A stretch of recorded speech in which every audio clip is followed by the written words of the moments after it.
السلام عليكم ورحمة الله وبركاته. ازيكم حبايبي يا غاليين؟ عاملين ايه؟ يا رب تكونوا بخير. النهاردة بقى هنعمل صينية، بصوا تحفة تفتح النفس، حاجة كده تفتح النفس.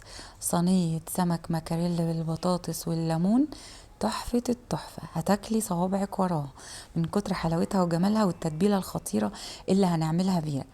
ان شاء الله باذن الله هتجربوها وهتعجبكم. بس قبل ما نبدا الفيديو متنسوش تدعموني بلايك وتشيروا الفيديو لاصحابكم وحبايبكم، ونقول بسم الله الرحمن الرحيم.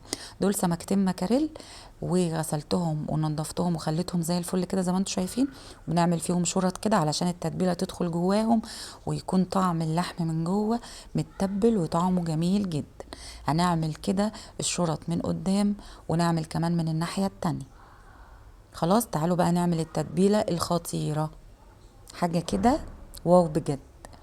هنحط بقى قرن فلفل رومي، قرن فلفل حامي، قرن فلفل اخضر، وهنحط كمان فلفل احمر اللي هو العادي. هحط معلقة توم، هحط بهارات سمك، هحط كمون، هحط ملح، هحط كمان كزبرة، وهحط عصرة ليمونة كبيرة او عصرة ليمونتين، وهنحط معلقتين خل، ونضرب كل ده في الكبة وشموا بقى الروايح. مش عايزه اقول لكم على ريحه التتبيله. بعد كده نجيب طماطمتين ونفرمهم كده مع التتبيله بتاعتنا، ونجيب بقى معلقه صلصه واحده بس، ونحط عليها نص التتبيله. طبعا النص التاني انا عملت سمك مكاريلا وعملت سمك بولتي، فبس كده. وبعد كده بقى تعالوا بقى بالتتبيله الخطيره بتاعتنا دي نحط في السمك من بره ونحط من جوه، وكمان ندخل جوه في الفتحات اللي احنا عملناها. مهم جدا الخطوه دي. بعد كده بطاطستين، بصلتين، نص قرن فلفل اصفر، نص قرن فلفل احمر، وندعك كل ده كده مع بعضه، ونص ربطه شبت كده. وبعد كده ندعك البصل مع الخضار كده كويس، ونسيب بقى شويه بصل هنحطهم جوه في السمك بتاعنا اللي متبل تتبيله تحفه، ونحط شويه.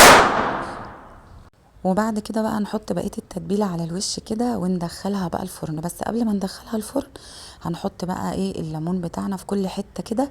الليمون ده بقى هيدينا طعم مش عايزة اقول لكم على جمالها وحلاوتها. بس كده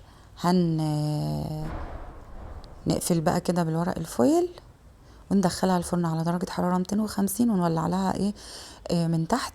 وبعد كده نشيل الفويل ونسيبها تحت الشواية لمدة 5 دقايق. تطلع بالجمال والحلاوة ده. يا حلاوتك يا جمال، ريحتها كانت قلب الدنيا ولا طعمها. هتجربوها هتاكلوا صوابعك وراها.